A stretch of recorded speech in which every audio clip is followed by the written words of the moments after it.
غربت ایک ایسی چیز ہے جو انسان کو اپنے ہی شہر میں اجنبی بنا دیتی ہے۔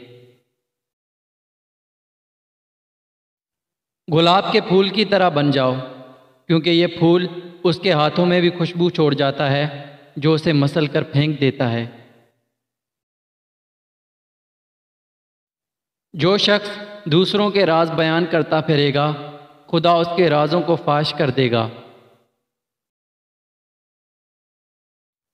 انسان جب تک برائیوں سے بیزار نہ ہو جائے تب تک نیکی حاصل نہیں کر سکتا۔ نماز کی فکر اپنے اوپر فرض کر لو، پھر دنیا کی ہر فکر سے آزاد ہو جاؤ گے اور کامیابی تمہارے قدم چومے گی۔ انسان کے جسم کا سب سے خوبصورت حصہ اس کا دل ہے، اگر وہی صاف نہ ہو تو چمکتا ہوا چہرہ کسی کام کا نہیں۔